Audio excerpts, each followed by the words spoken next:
செல்வி மா, என்ன செல்வி இவ்ளோ டென்ஷனா இருக்க? மா, சந்தோஷ் என்ன கோவிலுக்கு கூட்டிட்டு போறேன்னு சொல்லியிருந்தான்.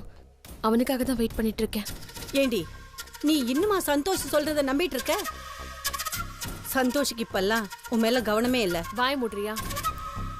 எப்பவுமே சந்தோஷ பத்தி தப்பாவே புரிஞ்சிட்டு இருக்க. அவன் நிச்சயமா வருவான். ஏய், நான் சொல்றத கேளுடி. மாயா ஏதேதோ பண்ணி சந்தோஷ மயக்க பாக்குறா. சந்தோஷ் இப்பெல்லாம் மாயா மேல அன்பு காட்டி உங்ககிட்ட போய் சொல்ல ஆரம்பிச்சிட்டான். மா, நீயும் அவங்கள மாதிரியே பேசுற. மாயாவுக்கு உடம்பு சரியில்லாததுனால சந்தோஷுக்கு அவன் மேல கொஞ்சம் இறக்கம் வந்திருக்கு, அவ்வளவுதான். சந்தோஷ் மாயா பக்கம் சாயவும் இல்ல, சந்தோஷ் அப்படிப்பட்ட ஆளும் கிடையாது. செல்வி, நீ இதே மாதிரி வெளுத்ததெல்லாம் பாலுன்னு நினைச்சிட்டு இருந்தீனா எல்லாரும் சேர்ந்து உன் தலையில மிளகா அரைச்சிருவாங்கடி. மா, நான் எப்பவுமே சில விஷயங்களை நம்புவேன். என் நம்பிக்கைக்கு தகுந்த மாதிரி அதுவும் நல்லபடியாவே நடக்கும். அதையும் மீறி நமக்கு ஏதாவது பிரச்சனை வந்தா அது அந்த கடவுள் கையில தாமா இருக்கு.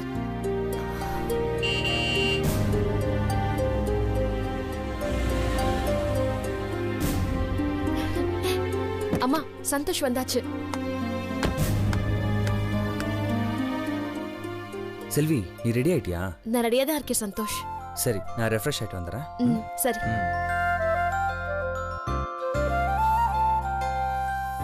பாத்தியா, அவனுக்கு எப்பவுமே என் மேல அன்பும் பாசமும் கொஞ்சம் கூட குறையாது. கடவுளுக்கு தாண்டி நன்றி சொல்லணும். சரி, நீங்க 2 பேரும் சந்தோஷமா கோயிலுக்கு போயிட்டு வாங்க. நல்லபடியா வேண்டிட்டு வாங்க, சரியா? சரிம்மா. இது புருஷன் பொண்டாட்டி நல்லா இருக்கணுங்கிறதுக்காக கடவுளுக்கு செய்யற சிறப்பு பூஜை. அதனால இனிமே எல்லாமே நல்லபடியா தான் நடக்கும். வரோம்.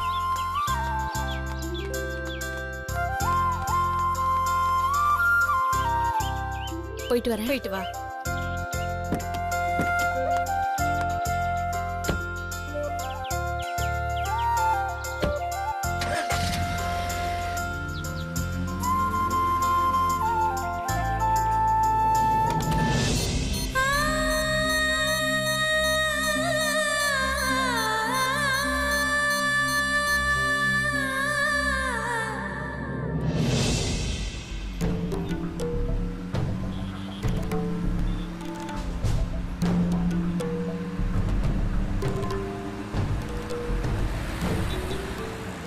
செல்வி மனசுல என்னை பத்தி ஏதோ தப்பான எண்ணம் வந்திருக்கு.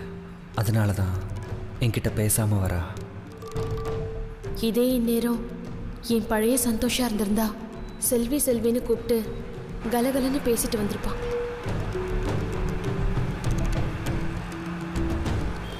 போற வழியில எல்லா ஹோட்டலையும் காட்டி இந்த ஹோட்டலுக்கு சாப்பிட போலாமா, அந்த ஹோட்டலுக்கு சாப்பிட போலாமான்னு கேட்டுட்டே வருவான். ஆனா இப்ப அமைதியா வரான். செல்வி, சொல்லு சந்தோஷ். ஏதோ விசேஷ பூஜைன்னு சொன்னியே, ஏதாவது வேண்டுதல் வேண்டிக்கிட்டியா? ஆமா சந்தோஷ், எனக்கு என்ன பெரிய வேண்டுதல் இருக்கு போது. எப்பவுமே நீ சந்தோஷமா இருக்கணும், அது மட்டும்தான் சந்தோஷ். ஏன் செல்வி, நீ எப்பவும் உனக்காக வேண்டிக்கவே மாட்டியா? இல்ல சந்தோஷ், எனக்காக வேண்டிக்கிட்டு நான் என்ன பண்ண போறேன்? நீ ஒருத்தன் நல்லா இருந்தா பல பேரோட குடும்பம் நல்லா இருக்கும். அதுவும் இல்லாம இன்னைக்கு நடக்க போறது புருஷன் பொண்டாட்டி ஒன்னா கலந்துக்க வேண்டிய பூஜை. அதனாலதான் நம்ம 2 பேரோட பேரையும் எழுதி கொடுத்துருக்கேன். நீ கூப்பிட்டதுனால தான் எல்லா வேலையும் விட்டுட்டு நான் கிளம்பி வந்தேன். ஏன் சந்தோஷ், நீ வேலையெல்லாம் முடிச்சுட்டு அப்புறமா வந்திருக்கலாம்ல? இல்ல செல்வி, சிறப்பு பூஜைன்னு வேற சொல்லிட்டேன். இப்போ நான் லேட்டாக வந்தா அது நல்லா இருக்காது. அதான் உடனே கிளம்பி வந்துட்டேன். ஆக்சுவலி நான் உன்கிட்ட போய் சொன்னது எனக்கு ரொம்ப குற்ற உணர்ச்சியாக இருந்துச்சு. அதனால தான் நீ கோயிலுக்கு போகணும்னு கூப்பிட்ட உடனே வரேன்னு நான் உடனே சொல்லிட்டேன்.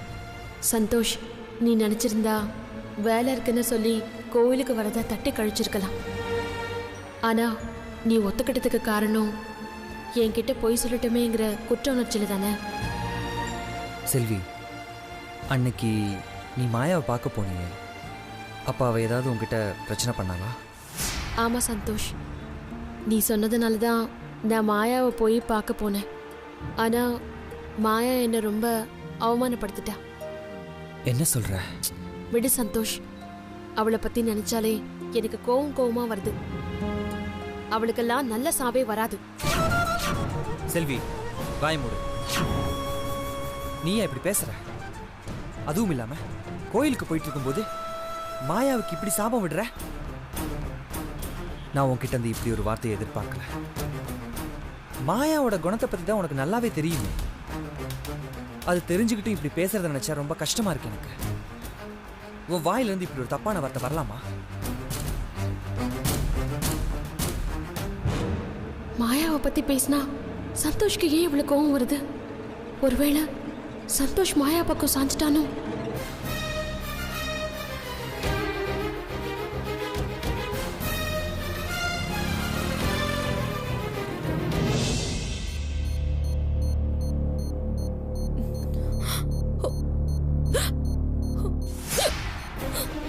மாயா மாயா மாயா ஐயோ மாயா என்னடி ஆச்சு?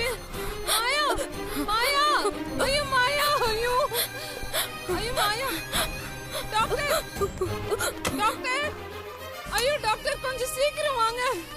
ஐயோ என்னாச்சு? திடீர்னு மாயா ஃபிக்ஸ் வந்துருச்சு டாக்டர். ஐயோ மாயா மாயா மேடம் கொஞ்சம் வெளியே இருங்க மேடம். கொஞ்சம் வெளியே இருங்க மேடம்.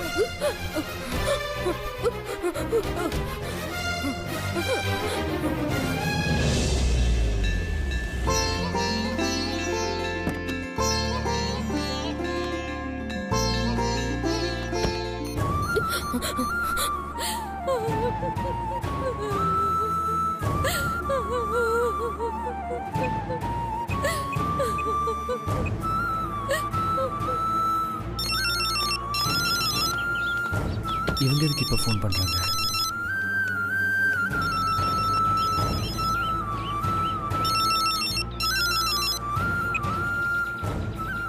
சொல்லுங்க ஆண்டி.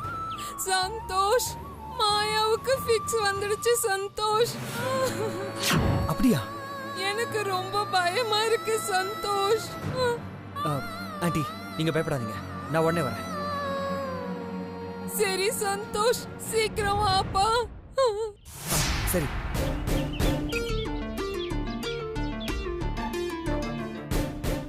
செல்வி கிட்ட என்னன்னு சொல்றது?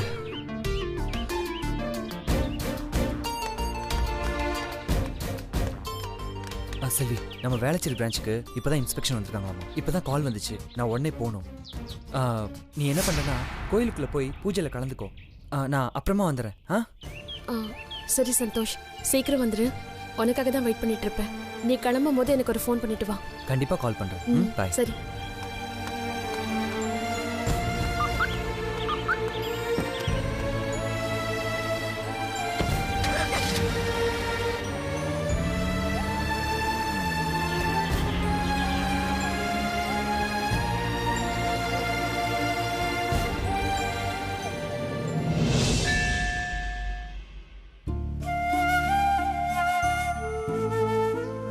கடவுளே, நாங்க ஒன்ன பாக்குறதுக்காக தானே ஆசை ஆசையா கிளம்பி வந்தோம்.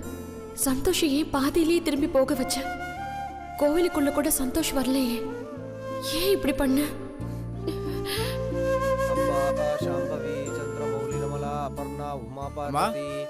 சொல்லுங்க சாமி. பூஜைக்கு எல்லாம் ரெடியா இருக்கு, பூஜை ஆரம்பிச்சிடலாமா? என் ஹஸ்பண்ட் கொஞ்சம் வெளியே போயிருக்காரு.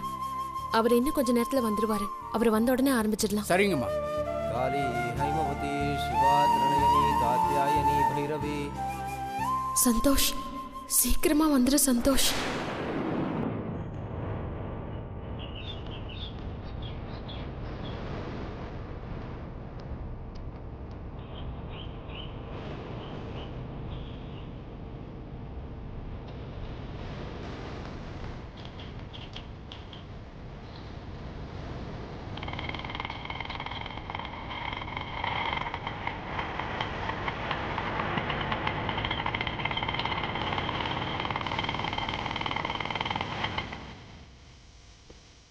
யோ, எவ்வளோ நேரம் தான் உனக்காக வெயிட் பண்ணுறது? வர்ற வழியில் கொஞ்சம் டிராஃபிக்கு, அதான் லேட் ஆயிடுச்சு. சரி சரி, பாம்பு எங்க? பாம்பு ஆட்டோவில் தான்மா இருக்கு. சரி, பாம்போட விலை எவ்வளோன்னு சொல்லு. 1,00,000 ரூபாமா. என்னையா தங்க கட்டியை விட விலை அதிகமாக சொல்கிற? அம்மா, இது தங்கத்தை விட விலை காஸ்ட்லிமா. நீங்கள் 5 அடியில் நல்ல பாம்பு கேட்குறீங்க, இப்போல்லாம் 2-3 அடியில் தாம்மா கிடைக்குது. இதையவே நான் ரொம்ப கஷ்டப்பட்டு தேடி பிடிச்சி கொண்டு வந்திருக்கேம்மா. இப்போ அதுவும் இல்லாமல் காடெல்லாம் அழிச்சுக்கிட்டு வர்றாங்கம்மா. அதனால் இந்த மாதிரி வளர்த்தியான பாம்பு கிடைக்கிறது ரொம்ப கஷ்டமாக இருக்குமா. பத்தாததுக்கு போலீஸு, ப்ளூ கிராஸ்னு ஏகப்பட்ட பிரச்சனை இருக்கு. இதெல்லாம் தாண்டி தான் ரிஸ்க் எடுத்து தொழில் பண்ணிட்டு வரோம்மா. சரி சரி, பேரம் பேசிட்டு இருக்காத. 50,000 ஃபைனல் பண்ணிக்க. இல்லைம்மா, முடியாதும்மா. வேணா 50,000க்கு கண்டிப்பாக வேணா தர்றேன். முன்ன மாதிரி இல்லைம்மா. கொடிய விஷமுள்ள பாம்பை எவ்வளோ ரிஸ்க் எடுத்து பிடிச்சிக்கிட்டு வர்றேன். நீங்கள் என்னடானா 50,000 ரூபாய்க்கு கேட்குறீங்க. பேரம் பேசிகிட்டு இருக்கிறது யாராவது பார்த்தாங்கன்னா பெரிய பிரச்சனையாயிடும். வாங்குறதுனா வாங்குங்க, இல்லைன்னா கிளம்புங்கம்மா. சரி, இவ்ளோ காசு கொடுத்து வாங்க போறேன், ஏதாவது சொதப்பிடுச்சுன்னா என்ன பண்றது? இதை பாருங்கம்மா, பாம்பை யார் ரூமில் விடுறீங்களோ அவங்கள ஒரே கொத்துலையே உயிரை எடுக்கிற கொடிய விஷப்பாம்புமா இது. அம்மா, நீங்கள் கூட தெரியாதனமா கையை எதுவும் விட்டு பார்த்துறாதீங்க. ஏதாவது ரூம்குள்ளே விடுறீங்கன்னா அந்த ரூமோட கதவெல்லாம் மூடிட்டு ஜன்னல் வழியாக பாம்பை உள்ளே விடுங்க. அதுக்கப்புறம் அந்த ஜன்னலையும் மூடிருங்க. அந்த ரிஸ்க் எல்லாம் நான் எடுக்க மாட்டேன். நான் சொல்ற இடத்துக்கு நீயே கொண்டு வந்து பாம்பை விடுற. சரிம்மா, பாம்பு ஆளை போட்டதும் அந்த பாம்பை நானே பிடிச்சிட்டு போயிடுவா. யோ, 1,00,000 ரூபாய் கொடுத்து பாம்பை வாங்கி அதை திரும்ப உன்கிட்ட கொடுக்கறதுக்கு நான் என்ன கேனையா? அம்மா, அந்த பாம்பை வச்சுக்கிட்டு நீங்க என்னமா பண்ண போறீங்க? யோ, கொத்துன பாம்பை யாராவது சும்மா விட்டுருவாங்களா? கட்டையால ஒரே போடா போட்டு கொண்டுட மாட்டாங்க. சரிம்மா, பைசா கொடுங்க, பாம்பை எங்க கொண்டாந்து விடணும்னு சொல்லுங்க. கரெக்டா வந்து என் வேலையை முடிச்சிடுறேன். சரி இரு, இந்த எண்ணிக்கை.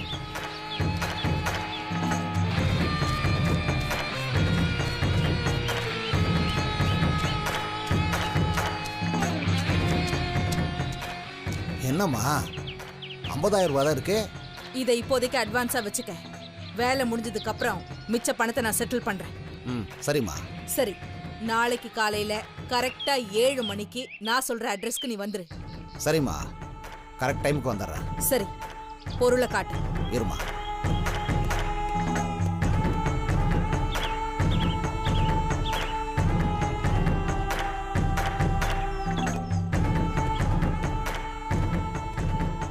பைய திறந்து காட்டவாமா? இல்ல, வேண்டாம் வேண்டாம். சரிம்மா, இந்த பைய தூக்கி பாருங்க. இந்த வெயிட்டை வச்சு பாம்போட லெவலை நீங்க தெரிஞ்சுக்குவீங்க.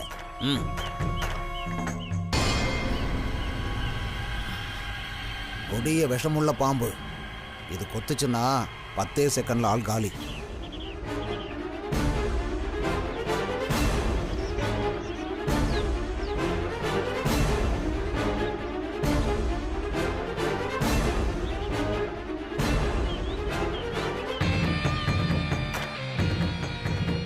அடியே அஞ்சலி, இதுவரைக்கும் உன் நாகராஜ உன்னை காப்பாத்தி இருக்கலாம்.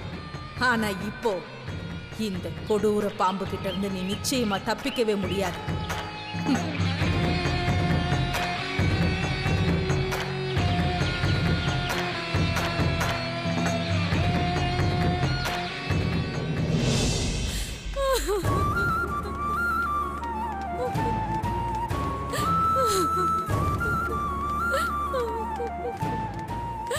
ஆண்டி, என்னாச்சு ஆண்டி? சந்தோஷ், என்னாச்சு ஆண்டி? பதறாதீங்க, சொல்லுங்க. மாயாவுக்கு ஃபிக்ஸ் வந்துடுச்சு சந்தோஷ். டாக்டர்ஸ்லாம் பார்த்துட்டு இருக்காங்க.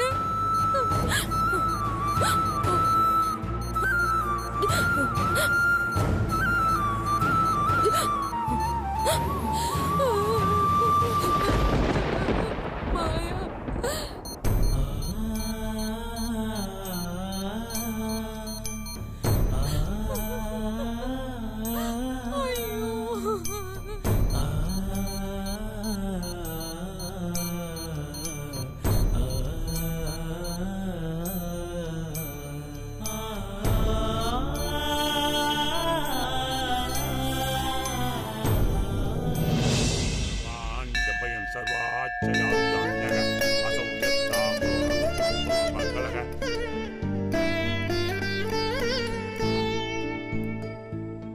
ஐயா இன்னும் வரலீங்களாம்மா?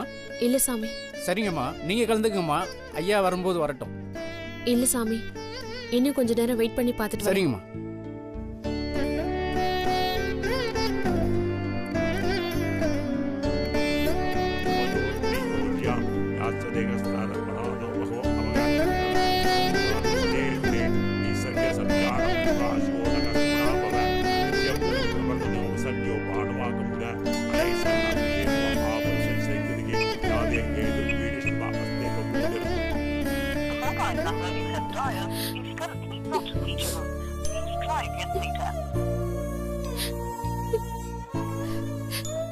சந்தோஷ், இது ரொம்ப சக்தி வாய்ந்த பூஜை. தம்பதிகளா கலந்துக்கணும் தான் இதுல நம்மளோட பேரை கொடுத்து என் ஆசையை நிராசையா மாத்திராது சந்தோஷ்.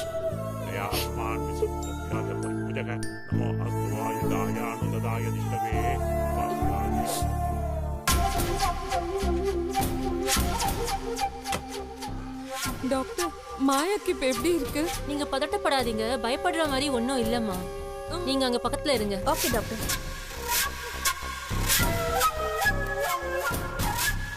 டாக்டர், மாயாவுக்கு எப்படி அடிக்கடி நடக்குது? அவங்களுக்கு பிபி லெவல் அடிக்கடி ஏறி இறங்குது. பிபி அதிகமானதால அவங்களுக்கு ஃபிட்ஸ் வருது. இப்போ அதுக்காக அட்வான்ஸ் ட்ரீட்மெண்ட் ஆரம்பிச்சிருக்கோம். 24 மணி நேரமும் அப்சர்வேஷன்ல இருந்தாதான் திருப்பி வருமா வராதா அப்படின்றதே சொல்ல முடியும் சந்தோஷ். இல்லை டாக்டர், இங்கே ஏதாவது ஃபெசிலிட்டி கம்மியாக இருந்தா நான் ஏதாவது பெரிய ஹாஸ்பிட்டலுக்கு கொண்டு போகிறேனே. சந்தோஷ், உங்க அப்பா சின்ன வயசுல இருந்தே ட்ரீட்மெண்ட்டுக்கு உங்களை இங்க தான் கூட்டிட்டு வருவாரு.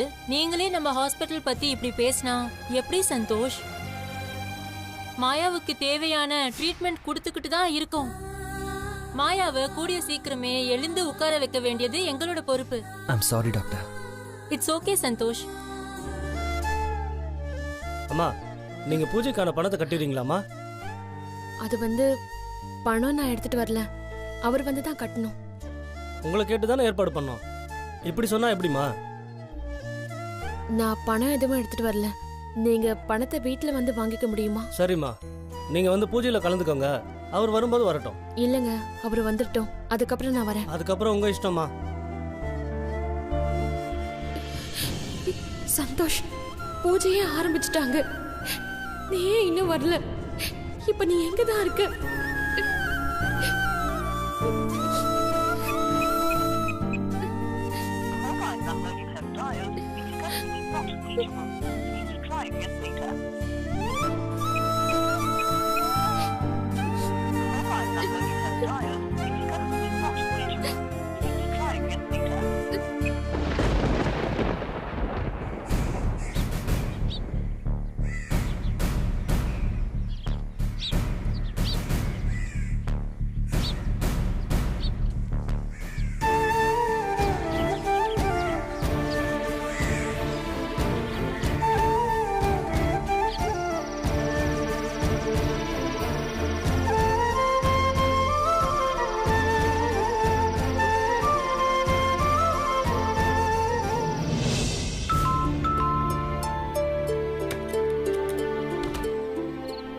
வாங்க மாப்பிள்ள. செல்வி எங்க?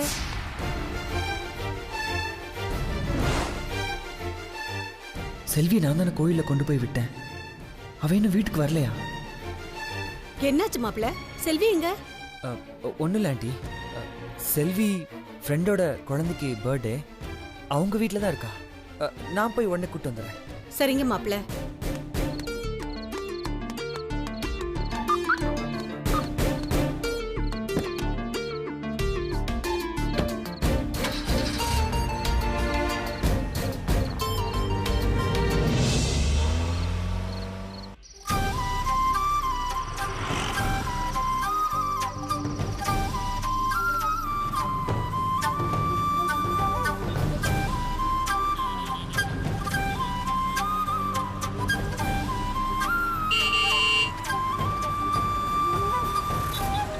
Yo, idiot! Idiot.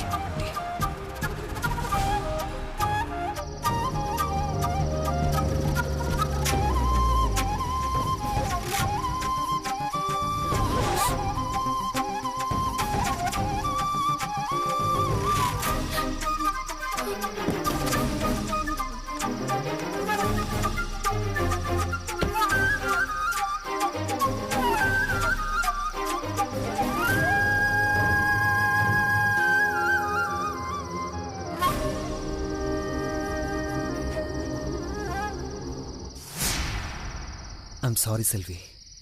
ஆஃபீஸோட இன்ஸ்பெக்ஷன் டென்ஷனில் உன்னை நான் இங்கே விட்டுட்டு போனதையே மறந்துட்டேன். நான் வீட்டுக்கு போனதுக்கப்புறம் தான் நீ வீட்டுக்கு வரலங்கிறது எனக்கு தெரிஞ்சது.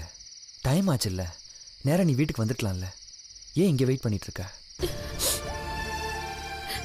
கடைசி நிமிஷம் வரைக்கும் நீ வருவேன்னு காத்துட்டு இருந்த. எனக்கு அந்த நம்பிக்கை இருந்துச்சு. ஆனால் இப்போதான் கோவில் நடைய சாத்திட்டு எல்லாரும் கிளம்புனாங்க. எனக்கு ஆஃபீஸில் முக்கியமான வேலை இருக்குன்னு சொல்லிட்டு தானே போனேன். அந்த வேலை முடிய முன்ன பின்ன ஆக தானே செய்யும். அதுக்காக இந்த பூஜையை நான் செஞ்சு தான் ஆகணும்னு அடம் பிடிச்சா எப்படி? இன்னைக்கு இல்லைன்னா இன்னொரு நாள் இந்த பூஜையை செஞ்சுருக்கலாம்ல. சந்தோஷ், இது வருஷத்துக்கு ஒரு முறை நடக்கிற விசேஷ பூஜை. நீ இதுல கண்டிப்பா கலந்துப்பேன் தான் நான் உன்கிட்ட முன்கூட்டியே சொன்னேன். நீ சரின்னு சொன்னதுனால தான் நான் இந்த பூஜைக்கே பேர் கொடுத்தேன். ஆனா இப்ப நீ இப்படி சொன்னா எப்படி? சில விஷயங்களை நம்ம என்னதான் பிளான் பண்ணாலும் அது நடக்காம போகும். அதுக்காக நீ இப்படி வீம்பா காத்துட்டு இருக்கிறது ரொம்ப தப்பு. இவ்வளோ நேரம் நீ இங்கே வெயிட் பண்ணது உனக்கு மன உளைச்சலாக தானே இருக்கும். உன்னை இங்கே வெயிட் பண்ண வச்சது எனக்கு ரொம்ப கஷ்டமா இருக்கு. நான் காத்துட்டு இருந்தது கூட எனக்கு கஷ்டமா இல்லை. நீ வராம இருந்தது எனக்கு ரொம்ப கஷ்டமா இருக்கு சந்தோஷ். உன் கூட தானே நான் கோயிலுக்கு வந்தேன். ஏதோ எதிர்பாராம நான் போக வேண்டியதாயிடுச்சு. அதுக்கு நான் என்ன பண்றது? இப்ப எதுக்கு அழுகிற? ஒன்னும் இல்ல சந்தோஷ். ஒரு சாதாரண பூஜைக்கு இவ்வளோ அழுகிற? இது ஒன்னும் சாதாரண பூஜை கிடையாது சந்தோஷ். இதுல நாம கலந்துக்காதது எனக்கு ரொம்ப கஷ்டமா இருக்கு. கடைசி நிமிஷம் வரைக்கும் நீ வந்துருவன் தான் நான் காத்துட்டு இருந்தேன். அந்த நம்பிக்கை வீணா போயிடுச்சு. அதை நினைக்கும் போது ரொம்ப வேதனையா இருக்கு. உன் மனசை தொட்டு சொல்லு, நிஜமாவே உன் வேலையை விட்டு உன்னால வர முடியாதுன்னு.